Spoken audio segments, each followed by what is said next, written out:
We are talking about a lot of now sleeve gastrectomy. It has exponentially increased in the way it is working with most of the people. For whatever reason, people have taken up sleeve gastrectomy. As somebody has shown recently, one of the figures, that the gastric bands are coming down and the gastric bypass is also stationary or slightly less, but the sleeve gastrectomy gone up. But one needs to understand that sleeve gastrectomy we are talking about is not the same, and there are lots of problems with it, and if you don't attend to that, then there won't be any effective weight loss, or may have more complications. Just to briefly go through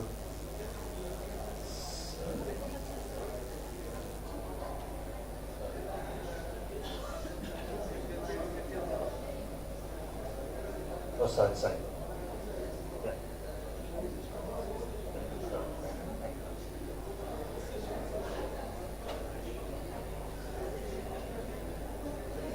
Not moving. Okay, I can use it. Well, just to go through some of the things. If the sleeve gastrectomy, and if you look at the figures there, ghrelins definitely they go down extremely well because the rest of the stomach produces the ghrelin and especially the fundus, 20% of the ghrelin production. Whereas GLP-1, if you look at it, they're all similar. GLP-1 and GY1. This is probably because of the way the sleeve is done. It's more a complete sleeve rather than partial sleeve as we were doing before. Look at that ghrelin, actually this shows that majority is produced in the fundus, but you still have the antrum and the body also production of the ghrelins. The next question, therefore, the more stomach you remove, probably you may have lesser amount of ghrelin in the body, therefore less appetite. But that makes a difference or not, we have to know. The second point is the dosing. Does it make any difference? In fact, it doesn't make that much difference. Even up to 40 actually. If you make a complete sleeve, it doesn't matter. Some of the studies show between 30 and 36 makes no difference at all. And also, when we are measuring, it's very difficult to know what is the size of the stomach. Is it 34, 36, 38, 40? You never can tell because it all depends upon how much stretch you put on the stomach. Therefore, to one it may look 36, but the other person, the same thing looking at it, it will be 40. Therefore, it all depends upon the linear staple of light, how far away you are, and how much fundus is left behind.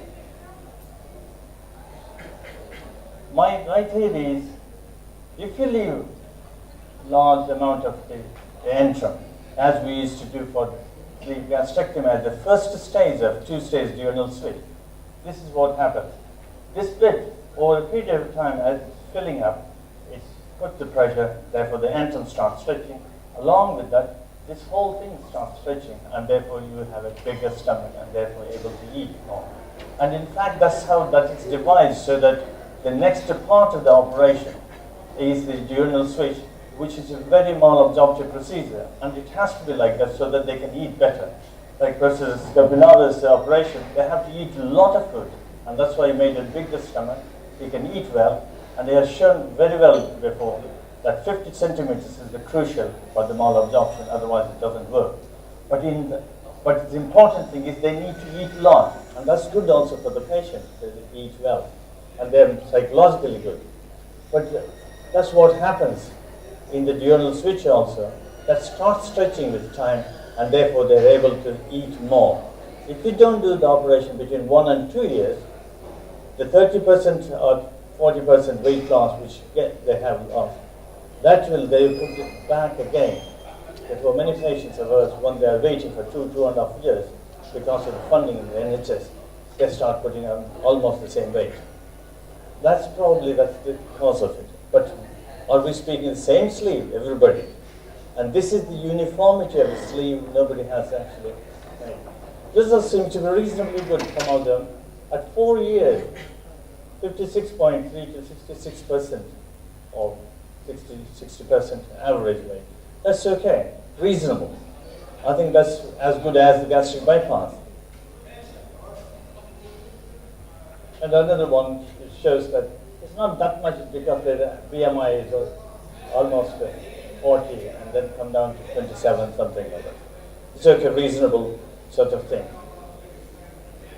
And if you look at it 6 years, but the problem is radiation is different, 55.9 plus or minus 25.5. You don't understand that. That's the difference. You don't know exactly how much it is 6 years. Anyway, there is some amount of that, but we do not know what sleeve they're talking about. Therefore, definitely now we realize that there are two types of sleeves. One is the sleeve where the antral sparing one, and the other one is the antral stunting or antral partial resection one. That's what we are talking about. Therefore, we looked at some of the ones before 2010. 503 sleeves at the antral stunting, therefore almost complete sleeve. And the other one, antral sparing, almost 6 to 10 centimeters. But if you look at them, this is what we are talking about. What I do is the antral stunting one, or completely. Complete mobilization of fundus is important. The left side, left pillar of the crust has to be seen. And you have to repair the hypocene and probably fix the esophagus if there is something to the crust. Otherwise it will slip up. Fat pad of the stomach also need to be taken out. If you don't know where the angle of is.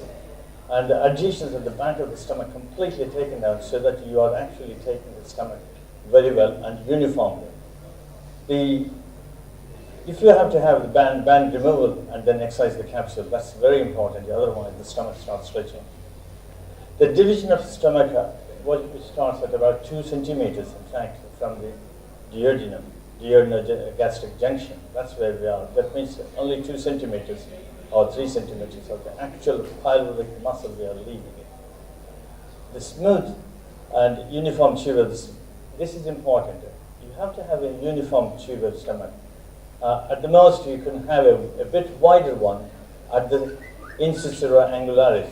If it is a bell shape, waist shape at the incisura angularis, that means they will have a problem. They will have the obstruction. Fundus, of course, is divided about 1/2 to 3/4 centimeters from the angular face. So the same thing. Just to make a small, just to show that the fundus has to be taken down, the fat pad has to take out. Therefore, you can see easily where the angular face. And if you don't see the angular face, it's very difficult to know where to divide it. Most of the people, if you leave the fat, you will be dividing there, and you leave a lot of fundus, and that fundus starts stretching over the time, giving the appearance of tree shape. We look there, it's a uniform sort of thing. This is a tri-staple one we're using, initially with a black, purple, 2 purples, and then 2 tans. Therefore 5 usually, that's finished. And the mistakes usually made is, one is here. The back is not dissected. I just want to show there is still some amount of fat there, and therefore you have to clear all the back completely. Sometimes the fat encroachment is so much. Even in the gastric bypass, that's what we do. We take out the fat encroachment near them. Otherwise, you will have a bigger, wider stomach there. Of course, it may be all right if you put a ring like Helen does it. But generally, you have to dissect that. And also here, when you are dividing, do not pull it too much there. If you pull too much there, this whole thing comes there and it sinks right into that. And therefore, your staples are going right onto the esophagus.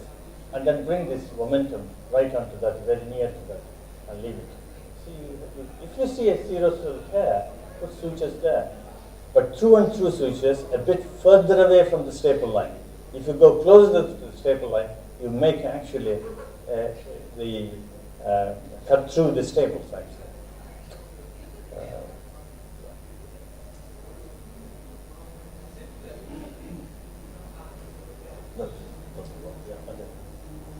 This is what I was speaking about, if you have the hyperthermia. But normally I do it before I divide the stomach actually. This was an anomaly.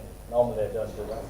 And if you do that before you suture it, hyperthermia dissected, you see there, this is the problem.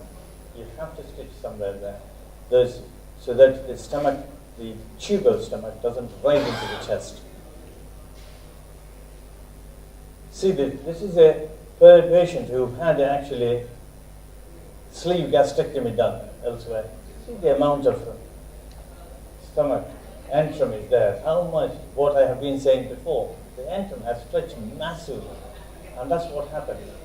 And therefore, you have a 3D, 3 shape. There, fundus, and then like that body, and then again the antrum. And if you do the division, see the whole stomach comes out. See the whole thing? You have another stomach taken out completely. Okay. If you have the band, you have the whole thing of that. That is the capsule. That capsule needs to be excised completely because of the thickness varies when you are applying the staple. And therefore, and also the stomach, if you leave that there, you have to divide there. That means the moment this gets absorbed, the fundus becomes almost very big. And therefore, you have to divide that one. And same thing when you do gastric bypass also, exactly the same, unless you are doing a proscopinalis operation. Then you don't need to bother about it. Of course, the fat pad all has to be dissected. See how smoothly it can, even with the band before. These are all the problems alluded this morning also, same thing. Therefore, most of the time, they don't repair the hypertonia. The esophageal gastric junction leak, that's where it happens, not at the fundus itself. This is actually because they are going right onto the esophagus and the thickness where it's there. And they apply actually tan or blue cartridge. And blue cartridge is applied to the esophagus. It just opens up any esophagus, as you know. The weight regain is because the fat pad, the fat pad is not dissected, the fundus is not dissected. They're going very, very close, leaving the antrum a lot bit. If they have dysphagia is mostly because either kinking, because the stomach is not divided. Same thing, anterior and posterior should be same, exactly the same. If they are twisted or kinking, or if it comes like this and goes like that, all that causes actually dysphagia. And when they dysphagia, then what happens is they will eat the wrong foods because liquids go reasonably easily and solid food. And they actually put on weight. Even if it is narrow tube also, they will put on weight because they are taking the wrong foods now. Of course, the antral mill, if it is twisted like that, the antral mill doesn't work and therefore they will have a problem. Leak at the antrum can happen, and that's why you need to put sutures if you have to. These are all. Therefore, what I say, yeah, we have talked about all of that a minute ago. This is about a couple of years ago. I looked at all the patients, the 65 patients in over 6 years, and no leaks, in fact, in any of them, because I used to be scared of it before. In fact, I used to do, 18 years ago, I did one gastric band. 16 years ago, I did a sleeve on the same pattern, leaving the band in position, and it's still there, band, and also the sleeve. Therefore, she uses it as her control, but anyway. So worried we were at that time, but now taking down the capsule, there is no leak. Important thing, this is what I've been speaking this morning also about the uses of the staples. The staples, you need to know very well what they are, how they work, because they all change.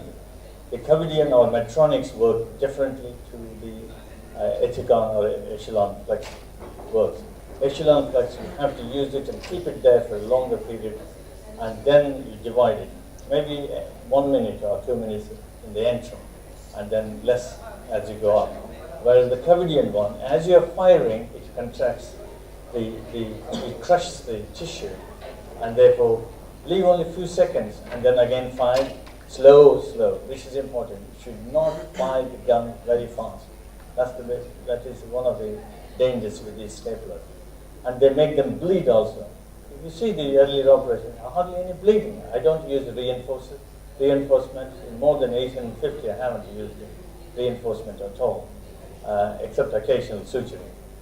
You have to make sure there is no bunching of that stomach, otherwise you will have the leak.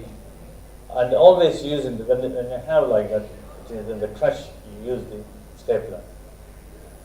And don't use against the bougie. If you use against the bougie, it tries to open it up. Therefore, just a little bit away, not far away.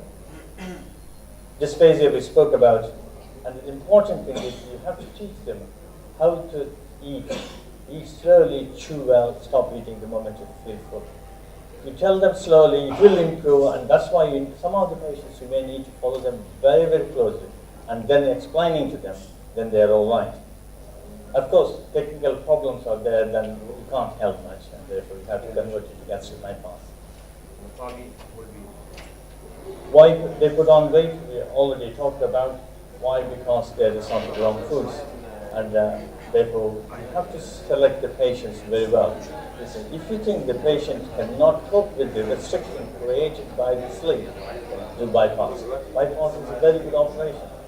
And once you are trained, it's a very simple operation, very quick, takes less than an hour, sometimes even 40 minutes, 35 minutes. But it all depends how you do and how you are practicing. Selection of the is important in every operation. In fact, every bariatric surgery fails unless you select the right patient. Of course, we have in England a lot of support group people. They come and meet and they exchange. That's important, I think, to make it successful. Nutrition problems. We do get actually iron, vitamin D, B12 are very common actually, more than even a bypass in the way we do, and therefore they have to have D3 almost I think 1,000 units, 200 milligrams iron, B12 every 3 months they can have injections. Now the sprays are available. Vegans are the difficult ones because even the vitamin supplements are difficult to get them. Only one company makes them. Of course, the reflux. The reflux is again same thing, eating too fast, and therefore making them slowly eating. And in a different way, you have to change the mindset. Without changing the mindset, you cannot make any operation work. Either nutritionally they become problematic, or they may become problematic with the weight loss. Therefore, if the still reflux is there, you have to convert into bypass. And I have to convert one patient within 2 weeks actually, because woman said one thing and the next minute she said something different. Therefore, I thought it's best get out quickly. Otherwise, she is going to make my life difficult. Right, we looked at our patients. This is one of our registers. 2010, January 2000, took only 4 years once we looked at it. And then we looked at sparing and ankle stenting, 503. There's similar sort of thing. This one, see the ankle sparing was, most of the patients are very big, 116 to 150 BMI even. Of course, the diabetes and sleep apnea will be more in the ankle sparing one compared to the ankle stenting ones. And the resolution is fairly good, but the ankle sparing patients are massive patients. This is done, going to reduce only 30% of their excess weight before they have this urinal switch. Naturally, but you look at the ankle sparing ones, the diabetes and everything, resolution is very good, excellent. Weight loss at 1 year is fairly good actually. If you look at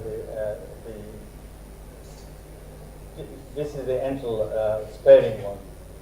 That's only 30%. This is what I was saying. That is meant to make the second stage of the operation safer rather than that is the main weight loss procedure. If you look at 1 year, similarly, ankle stenting and ankle sparing ones. And the ankle sparing ones, they lose a lot of weight. We looked at those patients, same thing, at 4 years.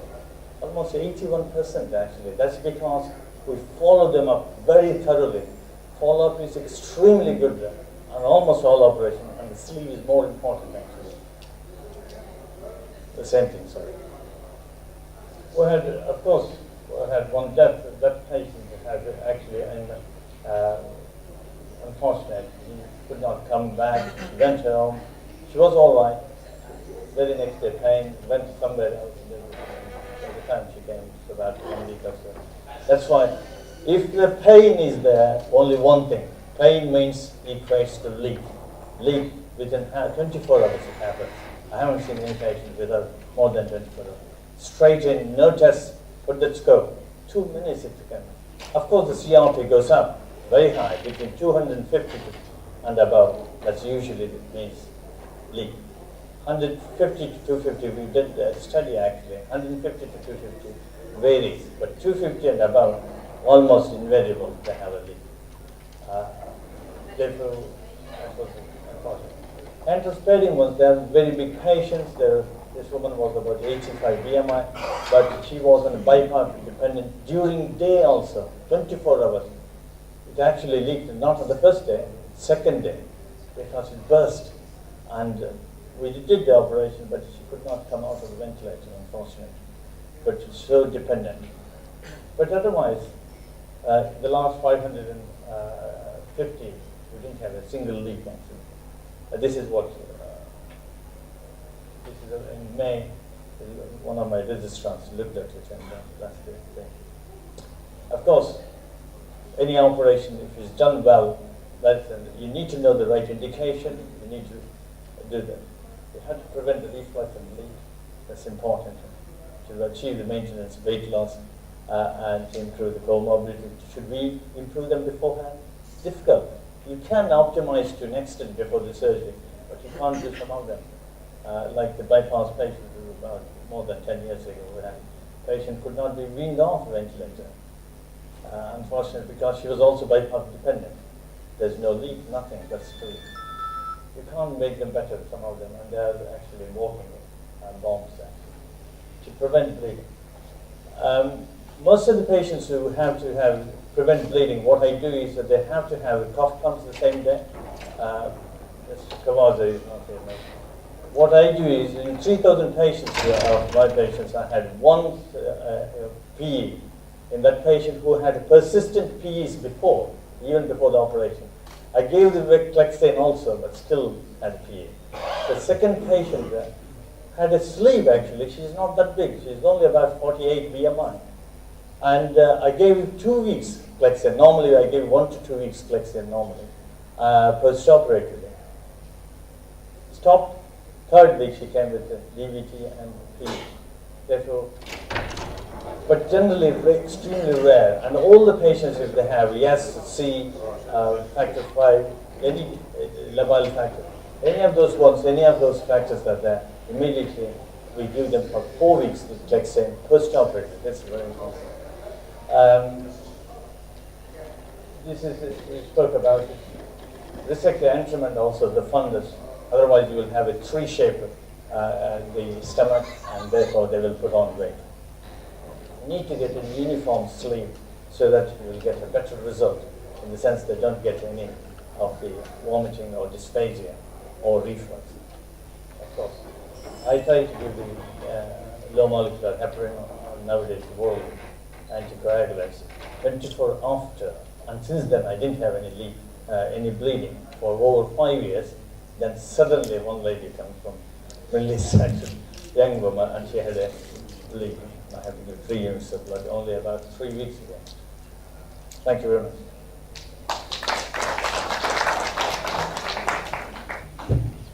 Any questions for Dr. Kesava?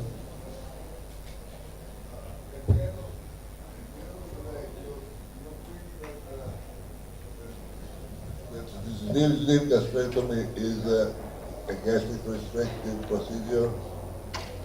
I mean, do you think that the stomach, that the gastric emptying after the sleeve gastrectomy is quicker or slower than a normal stomach? In right. I did not put the slide, somehow it was missed actually. Enteral stenting procedure, the gastric emptying is quicker, but only for liquids. Solids doesn't move. For liquids. Solids doesn't move. I have actually done a few of them actually, because they were not having vomiting and something like that. We did that. Gastric follow through. You are probably right, because I read a paper where they had measured the gastric. Yes. But it was actually for liquids, not for solids. Yeah. Yes, that's right. And because of that, actually, the GLP-1 and PYY are actually of the same level as the gastric bypass because of the hindgut theory, because the food reaching the ileum very quickly. Thank you. And definitely some of the patients after the sleep, they complain of dumping. Yes. Therefore, especially in the first few weeks, in fact, the dumping happens in the sleeves also. If they take the soups very quickly or protein drinks very quickly, interestingly, and they get lightheaded immediately. And we tell them, slow down, protein drinks should be taken 4 hours to 6 hours, otherwise they can have diarrhea also. And that's very important. Knowing every bit of it is important. I've always thought that sleeve is a reflux-inducing procedure. Reflux, reflux-inducing. Even if you don't have reflux, it will cause reflux afterwards. You made a selection that patients with severe reflux, you give them gastric bypass, mild reflux, you can close the hiatus and do this. So how do you follow your patients in terms of reflux post-operatively? Do you do routine endoscopy or just symptoms? No, not just because if they have reflux complaint, say 6 months, almost all of them are on PPIs, the sleeves, the bypass 1 to 2 years and beyond. But if they have a mild reflux at the end of it, that means they have definitely reflux. And we give a low dose of PPI, it's 10 milligrams of omeprazole. But that means they have reflux. Clinically, I haven't tested it. If they have a severe reflux happening, then we do barium study and also the Bilitech weight manometry study.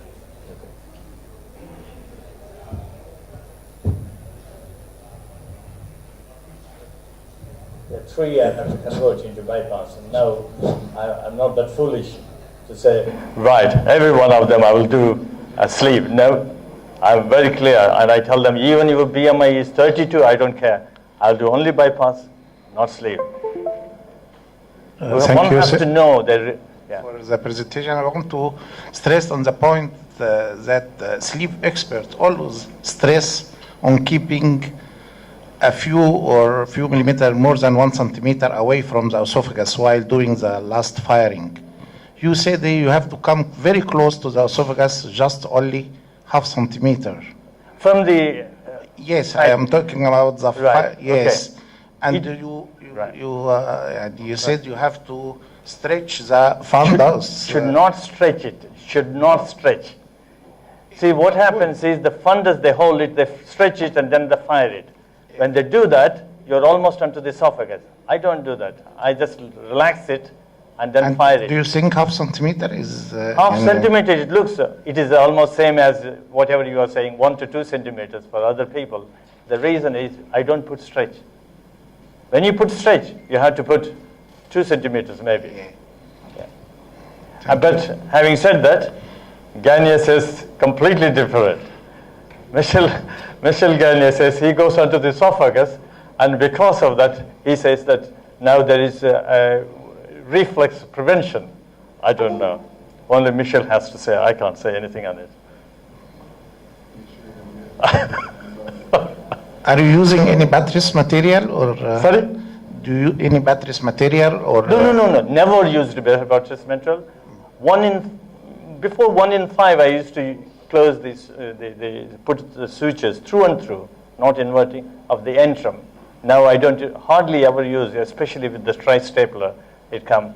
And if you are doubt about any of these ones, use 45 rather than 60, because 45 has a better purchase and hold, and therefore it will be almost, you may use 1 extra than 60 ones, and also it goes very smoothly than 60.